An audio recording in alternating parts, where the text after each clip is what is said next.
Хүн төрөлхтний Австрали төв рүү хийж буй их нүүдлийн эхний ээлжинд Жин AA2 ч бас Австрали төвд ирж байгаа. Жиний хувьд сэлэм хатагш байсан гэдэг утгаараа Сидней болон Камбера зэрэг томоохон хотод илүү тав тухтай амьдрах аж төрөх боломж байсан боловч Жин өөрөө намайг бусад бүх хүмүүстэй яг ижилхэн гэж үзээд тэр бүх хүмүүсийн амьдрах дөрвөстийн хуаранд очиж амьдруулахад болно гэж хэлсэн учраас Жин AA2 дөрвөстийн хуаранд очиж амьдарч байгаа. Австрали төв Австрали улс дөрвөстэд зориулаад мод төмрөөр маш амархан хялбархан босгодог.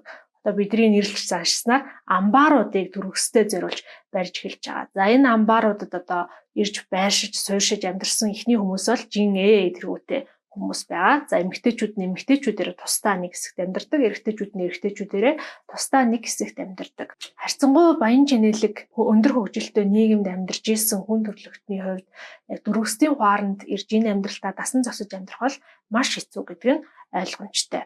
Ихэнх хүний хувьд тэд анх удаага л нийтийн айлд орж үзэж байгаа. Анх удаага төвийн цэвэр дулаан бохирон шугамгүй амьдарч үзэж байгаа. Анх удаага хоолоо, ус ундаа хязгаарлуулад хуваарлуулж авч үзэж байгаа гэх мэтчлэн асуудлууд тулгарна.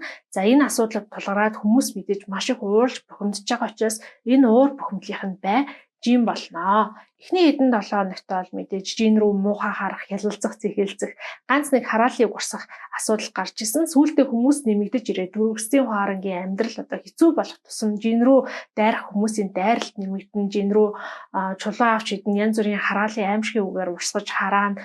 За Жинд ногцсон хоол хүнсийг нь дулааж авна гэх мэтчлэн үйлдэлүүд маш их гарч ирсэн. За энэ үед бол нэг Австрали яг уугуул иргэн тийм өвгөн бол ирээд Жин болон AA2-ыг гэртээ амьдрахаар урьдаг. За ингээд Жин AA2 өвгөний гэрт очиод арай илүү тав тухтай, арай илүү privacy буюу хувийн орон зайтай амьдрах боломжтой болдог. Их нүүдэл эхэлснээс 3 сарын дараа гэхэд Австрали төвд бол 1 тэрбум орчим хүн нүүдлээд ирсэн байдаг. За түрүүн хэлсэн дөрвөстэд зориулаад төмрөөр модоор амбаар барьж исэн бол сүүлдээ маш олон хүн зэрэг гэнэт их ирэх болсон учраас амбаараа хүртэл барих гэх боломжгүй болоод 10,000 20,000 хүн юм амьдрах том майхнуудыг ерөөдөө босгож эхэлсэн. Тэр майханд бол нэг хүнд яг нэг унтах хэмжээний нэг орны л зай ногдож байгаа. Маш олон хүмүүс оргуу газар унтж байгаа, хамаг юм ингээл ил задгай ингэж амьдарч байгаа. За тэгээд 10-20 мянган хүн мэдээж нэг дор амьдарч байгаа учраас эрүүл ахуйн байдал, аюулгүй байдал бол маш ихээр алдагдаад халдвар төвчөн гарч хуйдэ гэсэн айдас бол улс орны засгийн газруудад байна. За улс орны засгийн газрууд бол ерөнхийдөө Сидней болон Камбера хотод хуваагдаад байрлаж байгаа. Нэгдсэн үндэсний байгууллагын төв нь Сидней хотод ирээд байршчихсан. За Австрали төвд бол халдвар төвчин гарах, хоол хүнс хомсдохоос гадна дахиад нэг тулгарч байгаа хамгийн том асуудал бол нийгмийн эмх замбраагүй байдал байгаа. Дөрвөстийн хуаранд юу чгүй болоод ирсэн хүмүүс хоол ундаа хуваарлуулад за тэгээл өдөр болгон ирж байгаа хүмүүсийн тоон нэмэгдэж байгаа учраас хуваарлж тарааж ууж байгаа хоол хүнснийхэн тоон хэмжээ нь багасж байгаа. За тэгээд тэр багассан хоол хүнсэндээ чадахгүй байгаа өчнөө олон хүмүүс сүүлдээ бүр ингээд хоол хүнсэн дээрээ алалцж эхэлнэ. За хоолын жишээ ингээд том нисдэг тэргүүдээр дөрвөстийн хуаранд тус бүрт нь аваачиж өгөхөд за тэр дөрвөстийн хуаранд амьдарч байгаа хүмүүс ихэнх үедээ бүгдээрээ аягүй юм гоё эв журамтай тий оочрлоод хоол авдаг байсан бол сүүлдээ өлсгийн ирэхээр шууд хоол бунгууд тэрлүүд дайрдаг болсон.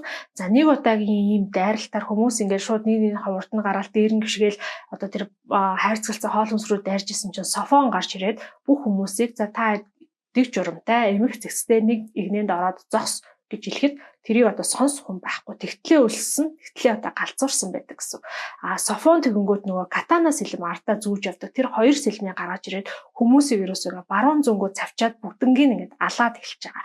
За тэнгуү тэнд ингээд цусан далаа болоод тэг хүмүүсийн дотор эрэхтэн дотроос нь гоожж гарч ирэл бүр нүд халтархын аргагүй юм аимшигтай дүр зураг болно. Энэ дур зургийг харсныхаа дараа тэнд байсан хүмүүс цэстэн нэг юм ингээд нийгнээ болж зогсоод арай гэж ингээд дүрм журмд орж эхэлж байгаа гих мэтчлэн хүчирхийлэл зэрлэг үйлдэл улам бүр нэмэгдээд байгаа. Сантиг тогтоон барьсан эртний яг төсөл үе гэхэд ойролцоогоор 1.5 сая хүн бол дэлхийн эргэн тойрондын сансар дээр орбитэд ажиллаж амьдардаг байсан. За энэ хүмүүс нь болохоор дэлхийн сансрын флотод ажилтдаг цэргүүд болон дэлхийн одоо энэ гадна сансарт байрлаж байгаа хүнд үйлдвэрүүд дээр ажилтдаг үйлдвэрийн ажилчид байсан. За энэ яг сансарт байсан 1.5 сая хүн бол Австрали төвд эргэж ирэхгүйгээр бүгдээрээ ангараг гараг дээр байрладаг баазд очиж суурьшаа шийдсэн. За тэгээд энэ хүмүүсийн нүүлгэн шилжүүлэх ажлыг 2 усан тусал хянаад явж байгаа. За тэгээд мэдээж ангараг гараг дээр байгаа бааз бол маш эмзэг, энэ хүмүүс маш эрсдэлтэй одоо нөхцөл амьдрахаар болтгоо. Тэр баазыг тэ усан тусал нэгэн бууны сум явуулаад одоо нэг жижигхэн цооллоо гэхэд тэр одоо бааз доторх агаарын даралт нь алдагдаад тэнд байгаа 1.5 сая хүн 1.5 саяулаа үхнэ гэсэн. За эхнүүд л эхлээ 6 сарын дараа гэхэд 2.1 тэрбум хүн Австрали ТV-г зорьсон байгаа. Австрали ТV-д очихоос өөр аргагүй болсон байгаа. Хүн төрлөختнийг бол яг сантичууд хумсаа авсан муур шиг болгоно гэдэг ийм зорилготой байгаа учраас хүн төрлөختнийг өөрсдийнхөө цэрэг зэвсэг тэр үйлдвэрлэлийн тоног төхөөрөмж янз бүрийн электрон цахилгаан хэрэгсэл гэдэг ч юм уу тиймэрхүү нэмэлт зүйл авчирхайг нь огтхонч зөвшөөрөхгүй байгаа. Хувц цунаар ор дэвсгэр гэх мэт нэг ойр зүрийнхаа ахуйнхаа хэрэглээнүүдийг л авч явах зөвшөөрөлтөй. Дэлхийн улс орнууд ч гэсэндээ өөрсдийнхөө цэрэг арми янз бүрийн зэвсэг технологиг авчирх ямар ч боломжгүй ерөөсөө нүцгэн гуяа ганцуулаад ирнэ гэдэгтэй бүгдээрээ гуяа ганцуулаад очиж байгаа гэсэн. Австрали улсын хувьд бол яг энэ дэлхийн дөрөв өстийг хүлээж авч байгаа гэдэг утгаараа Австралийн засгийн газар бол өөрсдийнхөө үйлдвэр болон одоо энэ цэргийн зэвсэг технологи авч үлдэх эрхтэй байгаа. Тийм учраас Австрали улс бол бас энэ дундаа арай илүү давуу эрхтэй байгаа. За Австрали улс өөрсдийнхөө давуу эрхийг ашиглаад өөрсдийнхөө иргэдийг одоо зөвхөн том хотуудаа Сидней, Камбера зэрэг хотуудад амьдруулна гэх мэтчлэн дүрм журмуудыг гаргана. Энэ дүрм журмуудыг гаргаж байгаа нь бусад дэлхийн одоо хүмүүст таалагдахгүй байгаа учраас энэ хоёрын хооронд бас мөргөлдөөн болж байгаа. Австрали бол цэрэг зэвсгийн хүчтэй, зэвсэгтэй эсрэг талд дэлхийн одоо хүмүүсийг төлөөлж байгаа тэр хэсэг бүлэг иргэд бол зөвхөн мод чулууга барайл байлж байгаа. Ингэснээс болоод хүмүүс бас тэ Камбера, Сидней гэх мэт том хотуудад тав тухтай амьдрахыг хүссэн энэ эсэргүүцэл тэмцлээс болоод хагас сая хүн амиа алдж байгаа. За энэ үйл явдал нь болохоор Камберагийн аллаг гэдэг нэртэй болоод түүхийн номонд ирээдүйд дурсагдж үлднэ гэж ном дээр байна гарсан байгаа. За их нүүдэл эхэлснээс 9 сарын дараа л Австрали төвд 3.4 тэрбум хүн ирсэн байгаа. Ерөнхийдөө сантичуудын зорилго бол 1 жилийн дотор энэ их нүүдлийг дуусгах гэсэн юм зорилготой. За тэгэхээр үлдсэн 3 сарын хугацаанд нь бол нөгөө усан туслууд маань дэлхийн одоо бусад улс орнуудад хэдхэн ч хамаагүй хэдхэн цөөхөн хүн үлдсэн тэр хот тосгодыг хүртэл одоо сүрүүлээд, дэлбэлээд тийшээгээ ингээд дайралт хийснээр яг аргагүй бүх хүмүүсийг Австралиуд дайчхаас өөр ямар ч аргагүй болгож байгаа. За ингээд их нүүдэл дуусгаас 3 хоногийн өмнө хамгийн сүүлчийн 3 сая хүн Австрали ирснээр хүн төрлөختний их нүүдэл дуусж байгаа.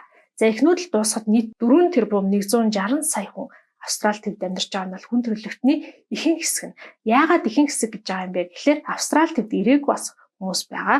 За эднээс хамгийн одоо онцлог хүмүүс нь бол дэлхийн эсэргүүцлийн хөдөлгөөн гэдэг одоо хөдөлгөөнийг үүсгэн байгуулсан 2 сая орчим хүн байгаа. За энэ 2 сая орчим хүн бол сантигийн хяналт, дайралт бүх зүйлийг эсэргүүцээд өөрсдөө юм одоо алс зэлүүд, ууланд ч юм уу тий агууд эсвэл газар дор байгаа одоо шугам, хонгил ийм янз бүрийн далд газруудад нуугдж байгаа хүмүүс байгаа. За энэ хүмүүс бол Сантигийн эсрэг, Софоны эсрэг, Софоны байгуулсан дэлхийн аюулгүй байдлын хүчин гэдэг байгууллагын эсрэг одоо тэмцэлдэж байгаа ийм хүмүүс байгаа. Энэ хөдөлгөөнийг манай Луожи маань ерөнхийдөө яг манлайлаад ийм гол дүрэн болоод удирдах байгаа. Луожи бол одоо 101, 102 орчим настай байгаа. Тэгэхээр одоо бидний хувьд бол яг нөгөө 50 орчим настай гэж тооцож болно. Яагаад тэгэхээр одоо бидний дундаж нас бол 75 байдаг. Ирээдүйн тэр цаг хугацаанд шинжлэх ухааны технологи нэлээд хөгжсөн байгаа учраас хүн төрлөختний дундаж наслалт нь 150 болсон байгаа гэж гарч байгаа. Тэгэхээр Луожи маань бол харьцангуй залуу хүнийхээ тоод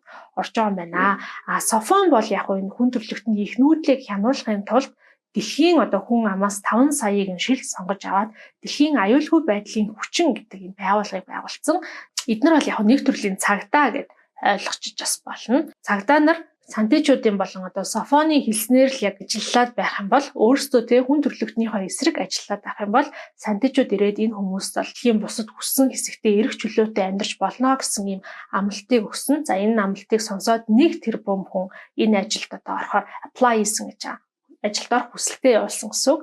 За тэгээд үүнээс бол Софон 5 саяыг сонгоод ажиллаулж байгаа. За яг цагдаагийн үрийг гүйцэтгэдэг тийм ээ. За сүүлдээ бүр яг Софон энэ хүмүүсийг дэлхийн эсэргүүцлийн хөдөлгөөнийхнийг барих тийм одоо ажилд даатгаад энэ хүмүүс бол одоо нисдэг машинаар дэлхийн эсэргүүцлийн хөдөлгөөнийхнийг хайж дэлхийд даяар ингээд хэрж сүлжиж явдаг. За тэгээ харсан хүний бол шууд газар дээр нь устгах юм хэрэгтэй. Дээрэс нь Австрали төв дотроо дэлхийн аюулгүй байдлын хүчнийхний үгнээс жоохон зөрөх юм бол шууд тэр дороо алдаг устгадаг ийм аимшигтай системийг бий болгосон. Дэлхийн аюулгүй байдлын хүчнийхэн бол сүүлдээ яг Софоны ингээд нэр сүрээр, Сантигийн нэр сүрээр ингээд дулдуудаад ингээд замаа алдаад хитрхи хүчрхийл татаад бас нэг юм одоо хүн төрөлхтний харанхуй хар сүүдэр тал нь болж байгаа. Хүн төрөлхтөө Австрали төвд дөрвж ирж дуусаад эхнүүд л дууссаны дараа бол яг маргааш өглөө нь маш их юм том бөмбөг дэлбэрэх тесрэх газар одоо жижигхийлэн дориглох тийм чимээнүүд гарч байгаа. За энэ нь болохоор ямар учиртай юм бэ гэхээр хүн төрөлхтөн Австрали төвд ямар ч тийм тог цахилгаангүй, нийтийн тээвэргүй, радио одоо шугам сүлжээгүй, онгоцны буудалгүй гэдэг ч юм уу те амьдрах ёстой гэж сантижууд үзэж байгаа учраас дэлхийн одоо аюулгүй байдлын хүчнийх нараа дамжуулаад Австрали төвийн юм дэд бүтцүүдийг бүгднийг дэлбэлээд сүйтгэж байна гэсэн үг. Энэ үйл явдлыг жин ингээд зурагтаар телевизээр үзэж сууж агаад за ерөөсөө ийм байж болохгүй юм байна. Би ямар ч гэсэн явж Софонтой уулзлаа гэж хэлээд Софонтой уулзахад аян замд гарч байгаа. Ямар нэгэн нисдэг тэрэг ч юм уу машин одоо байхгүй учраас ундаг дуунаад аялд гарч байгаа. За ингээ аялд гараад явсаар агаад хамгийн түрүүнд очиж уулзж байгаа хүн нь болохоор Камбера хотын засаг дарга байгаа. G1 сэлэм атгагч гэдэг утгаар нь таньдаг учраас хотын дарга шууд хүлээж авч уулзж байгаа. G1 тэгээд за би Софонтой уулзж ярилцах хүсэж байна гэхэд хотын дарга надад тийм эрх мэдэл байхгүй. Гэхдээ би чамайг яг зүү газар руу чиглүүлж өгье гэд Камбера хотод болж байгаа нэгдсэн үндэсний байгууллагын ерөнхий ассамблеийн яаралтай хуралдаан руу гэд хөргөж өгөөч гэж өөрийнхөө доор ажилтдаг хүнд даатгаж өгөөд G1-ийг дагуулуулад явуулдаг. За G1 нэгдсэн үндэсний байгууллагын ерөнхий ассамблеийн яаралтай хуралдаанд ирсэн чинь Софон эндэр дээр гарчсан үг хэлж байгаа. Энэ яаралтай хуралдааныг Софон зарлаж явуулж байгаа юм байна. Софоны хэлсэн хамгийн гол санаа бол юу юм бэ гэхээр хүн төрөлхтөн энэ шинэ твдээр ямар ч цахилгаангүй, ямар ч технологигүй амьдрна. За энэ үгийг сонссон тэр улс одоо үндэстнүүдийн төлөөлөгчдийн нэг нь ямар ч цахилгаангүй, ямар ч технологигүй яаж амьдрах юм бэ? Ядчил тэгвэл бид хүнсээ хүртэл үйлдвэрлэж чадахгүй. Энд байгаа 4 тэрбум хүн өсөглөнд орно те. Өлсөөд өвчин штэ гэсэн чинь Софон. Та нар яалаа гэж өсөж өгөх хөвдөө эргэн тойрноо сайн харал та. Баахан хоол байгаа зү. Бүгд амьд хоолнууд гэж хэлдэг. За энэ үгийг сонсоод Жин ухаалтад уншиж байгаа. Яг нь Софоны хэлсэн үгний цаад санаа нь юу байсан юм бэ гэхээр хүн төрлөختөн нэгээ барьж идээд өөрөө өөрсдийнхөө тоо толгойг цөөрүүлээд сантигийнхныг ирэхэд 30-аас 50 сая л болсон байх ёстой юм байна.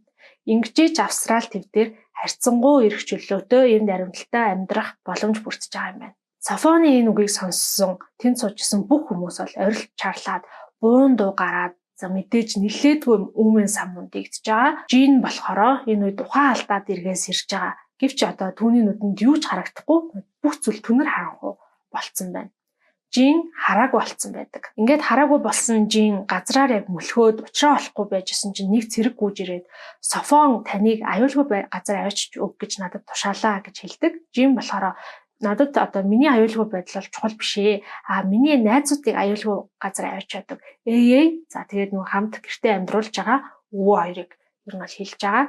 Цэрэг болохоор надад тийм ирэх байхгүй би Софоны тушаалыг дагдаг гэхэд Жин би тэгвэл Софонтой яриагээд Софонтой уцаар ярина. За тэгээ уцаар яриад яг олж мэдсэн зүйл нь юу байсан бэ гэхээр энэ өнгөрсөн цаг хугацаанд Софон бол Жинийг юусаа хаяагүй тоогоогүй тийм зүйл огт байхгүй. Харин ч Жинийг тэр аюулгүй газар одоо аваачих тэр өвгөнөөр одоо уриулсан ажлыг Софон хийлгсэн байдаг. Тэднийх рүү арай илүү хоол хүнс явуулах гэдэг гэх мэт ажлуудыг бол бүгднийг Софон хийсэн байдгийг Жин тэндээс олж мэддэг. За ингээд бүүн өмнө саман болоод байжсэн чинь гинэт нам гүм чив чимээгүй болоод Софон дахин нэг үг хэлнэ. За энэ удаад бол Жин түүний яг юу хэлснийг нь сайн ойлгохгүй. Гэвч Софоныг хэдхэн үг хэлээд дууссаны дараа тэнд танхимд байсан бүх хүмүүс бүгдээрээ яг ингээд галтуул дэлбэрч байгаа юм шиг гинэт амар чанга орилолтоод хэлнэ. За Жин болохоор энэчнээс олж сонссон зүйл нь юу юм бэ гэхлээр татах хүч Blue Space гэдэг ямар ч гэсэн хоёр хөлгийн нэрийг бол аюу сайн сонсч авсан байдаг. Жин дээр нөгөө цэрэг гүйж ирээд бүгдээрээ гэртээ харах нь вэ шүү дээ гэж маш их баяртайгаар хэлнэ.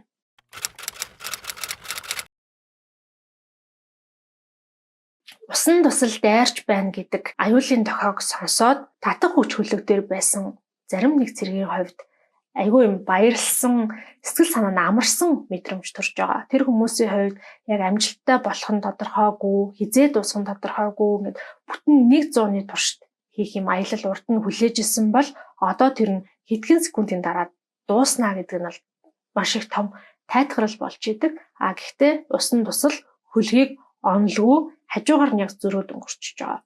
За ингээд аюулгүйн тохиод уугарснаас хэдхэн минутын дараа татах хүч хөлгийн ахмад нь одоо хөлгийнхөө бүх зэргүүдийг цуглуулад хөлгийн гадна талд байрлах камераар яг юу болсныг ингээд томруулаад удаашруулад үздэг. За эхний удаад бичлэгээ ингээд үзэхэд бол яг юм усан тусал хөлөг рүү маш их хурдтайгаар ойртож явж ирсэн нь үл мэдэг ингээд зүг чигээ өөрчлөөд хэдхэн метрээр зөрөөд явж байгааг бол тэд нар хардаг.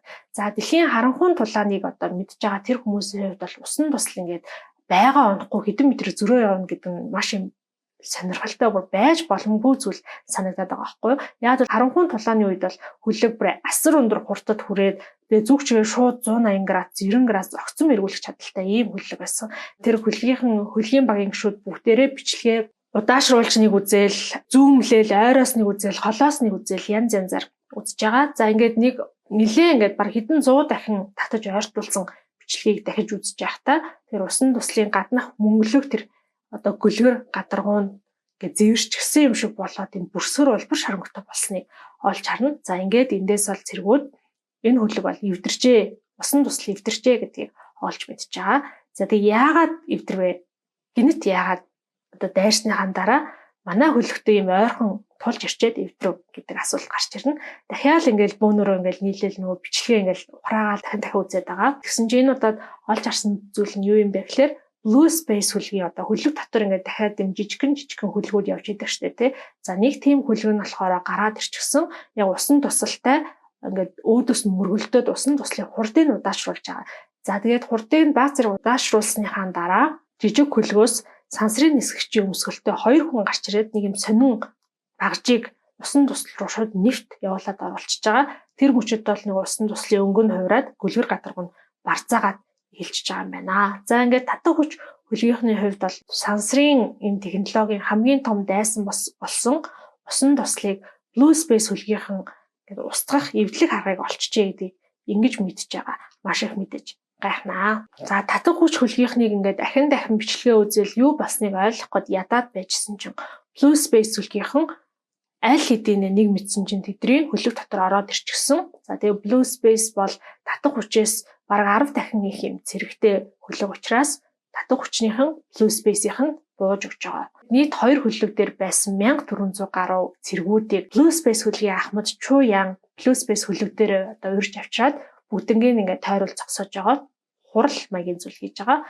За Чуян болохоор манай хөлгийнхний хувьд бол сантиг ингээд тогтмол ажигладаг. За тэгээд сантигаас 415 ширхэг гэрлийн хурд хүртэл хурдлах чадвартай ийм хөлөг гарсныг бол бид мэдсэн. Сая бол одоо бид нар л усан тусал дайрлаа. Усан тусал дайрах болсон нэг одоо шалтгаан гарсан байх хэвээр. Тэгэхээр ерөнхийдөө дэлхий дээр ямар нэгэн зүйл болсон гэж би таамаглаж байна. Танай хөлгөөс авсан мэдээллийг харахад бол яг сэлэм атгагчид одоо хоорондоо тэр удирдлагаа солилцчихсэн тэр цаг мөчид ямар нэгэн алдаа ч юм уу те ямар нэг юм гарсан бололтой яг тэрийг одоо анаад хүлээж исэн сантигийнхан бол дэлхий рүү болон биднэр лөө дайрсан гэж бид нар бол одоо таамаглаж байна. Тийм учраас дэлхий дээр аль хэдийн хүн төрлөختөн одоо сантигийн удирдлагад орсон дэлхий дээр хоморглон устгах одоо юм үйл ажиллагаа явагдаж байгаа гэж тооцоолж байна. Тэгэхээр энд байгаа хэдүүлээ бүгдээрээ татах хүч хөлөг одоо хамт ирсэн магадгүй дэлхийн хамгийн сүүлчийн таталцлын долгионы антенныг ашиглаад сантигийн байршлыг сансар окторгууд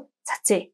Дэлхий дээр байгаа 3 антенныг бол аль хэдийн сантигийнхан устгасан гэж таамаглаж байна. Гэхдээ энэ сантигийн байршлыг сансар цацнаа гэдэг маань өөрөө цаанаа дэлхийн хүн амд ч гэсэндээ маш их аюултай, бидний ч гэсэндээ маш том эрсдэлд оруулж байгаа. Гэхдээ яг одоо энэ мөчид сантигийнханд бууж өгч ирснээс дэлхийн хүн амд хэдхэн жилийн ч гэсэндээ хугацаа хожиж өгвөл ядаж илүү хэдэн хүн ч гэсэндээ сансар окторгуу руу зүгтах юм болов уу гэж бодож байгаа.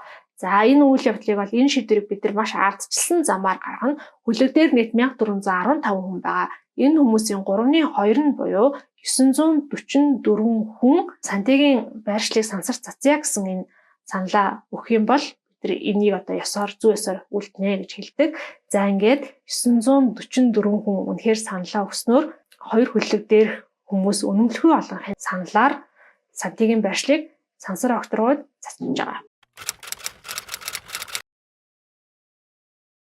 Үүний дараагаар бол хоёр хөлөг дээрх цэргүүд болон эрдэмтэн судлаач нар ахмадууд хоорондоо илүү ойр дотноос танилцж байгаа. За ингээд татах хүч хөлгийнхэн бол мэдээж хамгийн их мэдхийг хүсэж байгаа зүйл нь blue space-ийн яаж сантигийн усан туслыг эвдлэг арга бодож олсон бэ гэдэг нь байдаг. Татах хүч хөлөг дээр байсан одон орон судлаач Guang Yifan болон татах хүч хөлгийн ахмадад blue space хөлгийн ахмад Chu Yaman өөрөөр хоолж мэдсэн зүйлийг тайлбарладаг. Харанхуйн тулааны дараа blue space хөлөг сансрын уудам руу явах тусам зарим нэг юм сонирхолтой зүйлүүдийг ажиглаж олж мэдсэн. Эдний нэг нь болохоор дөрвөн хэмжээст орон зай. За энэ дөрвөн хэмжээст орон зай нь болохоор хөлгийн хаана нэгтээ үе гинт гарч ирдэг. За хөлөг дээр хүмүүс бол нэлээд олон удаа туршилт судалгаа хийж агаад энэ дөрвөн хэмжээст орон зай руу хүн хэрвээ орох юм бол бүх зүйлийг дөрвөн хэмжээсээр бас харах боломжтой юм байна гэдгийг олж нээсэн байдаг.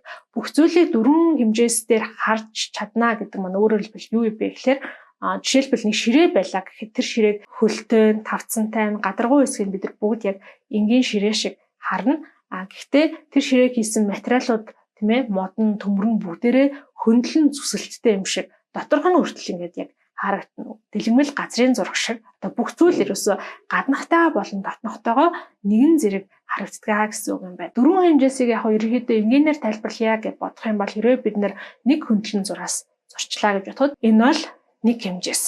Хөндлөн зураасаа бид нар хоёр хувилж агаад босоо зураасаар холболоо. Энэ бол хоёр хэмжээс. За өөрөөр хэлбэл хөндлөн зураас гээд нэг чиглэл, босоо зураас гээд өөр нэг шинэ чиглэлд зураас татснаар бид нэр хоёр хэмжээс дүрсийг бий болгож байна. За ингээд энэ дүрсийг бид нар квадрат гэж нэрлэдэг. Квадрат хоёр квадратыг хооронд нь дахиад хөндлөн буюу дахиад шинэ зүгт зураасаар холбосноор биднэрт гурван хэмжээс дүрс буюу куб дүрс үүснэ. Яг энэ логикоор яваад бодоод үзэх юм бол хоёр кубыг хооронд нь цоо шин чиглэлд шин зураасаар холбох юм бол дөрвөн хэмжээс дүрс буюу тессеракт гэж нэрлэдэг. Гэхдээ энэ тессеракт биш шүү. Энэ дүрс үүсэх юм байна. Бидний хувьд бол бид нэр өөрсдөө гурван хэмжээст ертөнцид амьдардаг гурван хэмжээст оршихгүй. Дээрээс нь бид бүх зүйлийг нүдэрээ хоёр хэмжээст болгож хардаг. Тийм учраас бидний хувьд бол яг дөрвөн хэмжээст дүрс, дөрвөн хэмжээст ертөнц ямар байх вэ гэдгийг төсөөлөх боломжгүй байдаг юм байна. Blue space хөлгийн ахмад Chu Yaman яг тайлбарснаар бол бид хэрвээ ертөнцийг ингээд юм маш том цаас гэд төсөөлөд үзэх юм бол дөрвөн хэмжээс ертөнцийн болохоор тэр цаас дээр буусан юм савангийн бөмбөлөг гэж төсөөлчих болно. За тэгээд тэр цаасан дээгүүр ингээд хөлөгтөөгөө аялаа явж хахад үе савангийн бөмбөлөгтөө таарах эсвэл хажуугаар өнгөрөх гэх мэтчлэн үүсдэхтэй яг адилхан Blue space хөлөг зөндөө олон дөрвөн хэмжээс ертөнцийн орон зайн хажуугаар гарч өрсөн гэдгийг хэлж байгаа.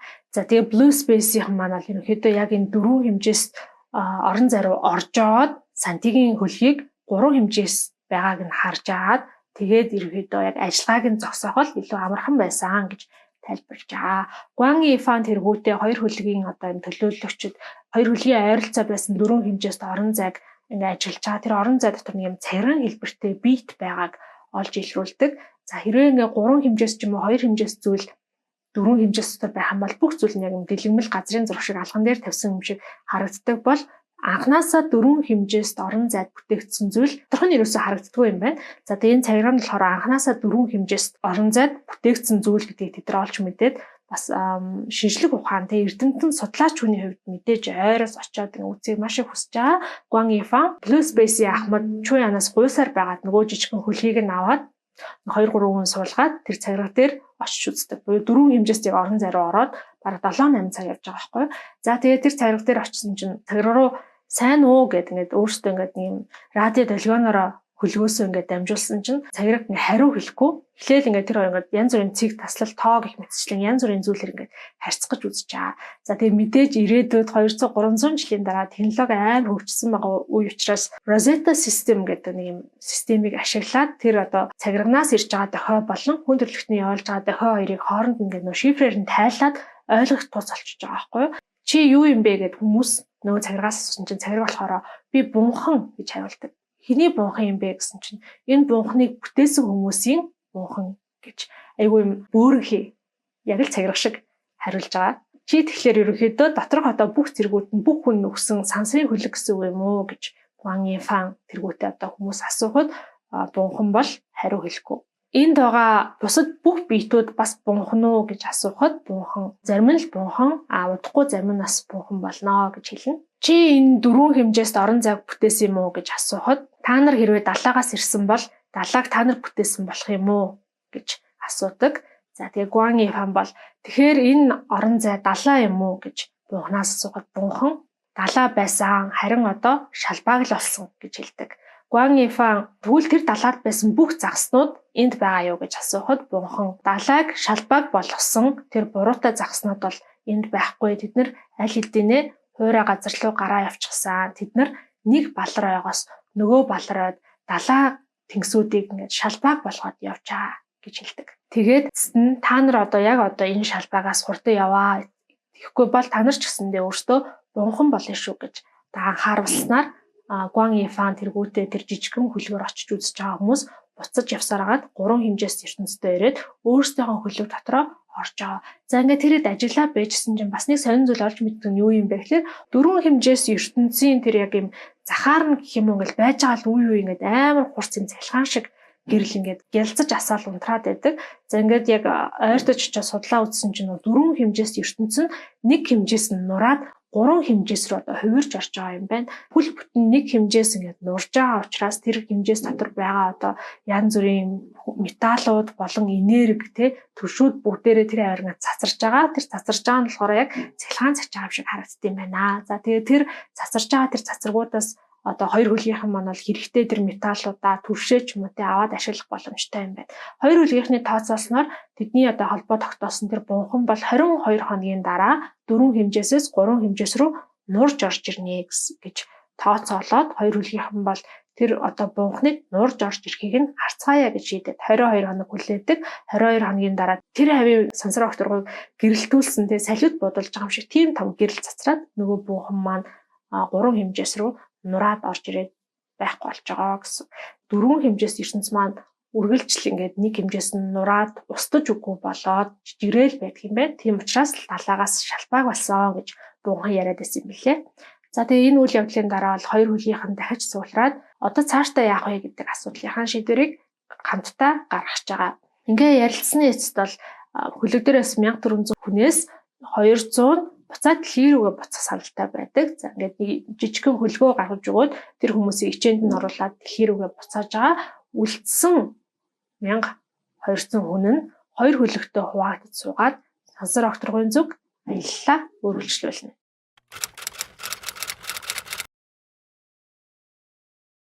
Хүндрэлтэй Австрал твд хоригдож байснаа өөрсдийнхөө гэр гертээ эргэж ирснээс хойш 6 жил өнгөрчээ. Энэ 6 жилийн хугацаанд Жин ичээнд байсан. За тэр хамгийн сүүлд бол хараагүй болсон гэж бид нар ярьсан. Хараагүй болсны шалтгаан нь сэтгэл зүйн гаралтай асар их шоконд ороод цочролд ороод хараагүй болсон бол улмаар тэр нь яг жинхнээсээ биедэн нөлөөлөөд торлог бүрхөвчин ингээ муудаж ялцраад бүр мөсөн хараагүй болох шахсан. Жиний ДНХ-с нь бол жижигхэн юм сампл авч аваад тэр торлог бүрхөвчийг нь дахиж одоо ургуулад нүдэнд нь суулгаад хараатай болох хүртэл одоо 5-6 жил өнгөрсөн байдаг юм байна. За тэгээд Жин бол хараатай болох тэр эмчилгээ хийхин тулд сэрж байгаа. Энэ хугацаанд Жиний компаниг маш сайн удирдаад улам том групп компани болгоцсон байдаг. Их нүүдлийн үеэр бол шашин эргээс хэрэгсэн, шашин сэргсэнтэй холбоотойгоор сарны хажууд юм амар том гэрэлтдэг юм загалмай барьж байгуулах одоо тийм төслийг хэрэгжүүлж байгаа. Энэ төсөл дээр бол Жиний компани AAU удирдлагын орж байгаа юм байна. Хүндрэлтэн бол Австралиас босож ирээл 1-2 жилийн дотор эргээд одоо гууч амьдралдаа орцгоод юу ч болоогүй юм шиг амьдарч байгаа. Сүүлдээ ингээд бүр хитрхийн амар тайван амгалан байгаад байгаа учраас ер нь энэ балар ой гэдэг энэ онолчин худлаа юм шүү гэж одоо боддог хүмүүс ч гэсэндээ гарч ирж байгаа. Луожигийн тэр шившлэг явуулаад устгуулсан гот нь магадгүй байгалийн жамаараа устцсан байх. Гэтэл тэрийг бид нэр балар ой гэдэг одоо юм онолд оруулаад хитрхийн аимшигтай болгож төсөөлөд байсан юм шүү гэж одоо үздэг хүмүүс нэг хэсэг нь гарч ирэхэд нөгөө хэсэг нь бол хэрвээ үнэхээр л тийм байсан бол сантикийн яагаад ингэтлээ амар айж байгаа юм бэ гэдэг одоо үнцгийч гэсэндээ гаргаж ирээд хоорондоо бол бас ингэ маргалдаад байгаа. Ер нь энэ номд яг ингээд хүндрэлтний юм туйл салбаргүй байдал, туйлшрамтгай байдал, тэгээ дээрэс нь маасан сэтгэлгээг их зүйлүүдийг бол маш тод харуулж өгсөн юм шиг санагддаг. Тэгэл нэг бол хүмүүс ингээл үзий ядаал, нэг бол бүр хэтэрхий хайрлал, ингээ бүр хоёр талд амар туйлширдаг. Жишээ нь бол Жинийг анх ингээд дэлхийд төстэй гаригтай одтой гэдгийг хүмүүс мэдчихэд ярилста Мадонна минь те Мэри минь Есүсийн ээж минь гэд хайрлж исэн бол сэлэн матгагч болоод тэр товчлуурыг дарж чадаагүйхэн дараа үзий ядчихсан. Одоо тэгээд гэсэн чи эргээд тэр үед нэрээ ямар азар инжийн тэр товчлуурыг дарж биднийг усгуулаагүй юм бэ гэдэг гэж одоо баярлах хүмүүс хүртэл гарч ирж байгаа гэсэн. Ерөөсөө ингээд нэг одоо үзэл санаан дээрээ хинч одоо тууштай тогтож чадахгүй байгааг харуулж байна. Жиний хувьд бол ерөнхийдөө бүр сэтгэл санаа нь аавхангүй болцсон. Шалаар нэг мэдээж ингээ юун тяминд маш аимшигтай зүйл хийсэн гэдгийг өөрөө бүр бодоол хямраад байгаа. Тэгээ дээрэс нь нэмээд яг дэлхийн энэ одоо 3.5 тэрбум жилийн түүхийг устгах чадахгүй учраас нөө товчлуурыг дарж чадаагүй. Тэрнээс нь болоод гэхдээ Австрали төврүүд төр их нүүдэл болсон хэдэн 100 сая хүн тэгээ хэдэн 10 сая хүн амь насаа алдсан. Тэр бол яг Жиний хар толгой төр гэж өөрөө бодоод байгаа учраас асар их юм эсвэл бодролд орж борчсон. Нойрон чөрөхгүй хоолн чорохгүй тийм хэцүү байдалд байж идэг. За тэгээ байжсэн чинь нэг шөнө нөгөө Австрали хамт амьдардаг байсан уугуул өвгөн залгаад тэнгэр рүү хардаа гэж хэлнэ. За ингээд тэнгэр рүү харсан чинь хүн төрлөختийн 300 жилийн туршид тэгээ шүн болгон тэр айц сүцтэй харж исэн од асар хурц олж тод болж гялалцснаа гэрэл нь айжмаар бөхөөд байхгүй болчдөг.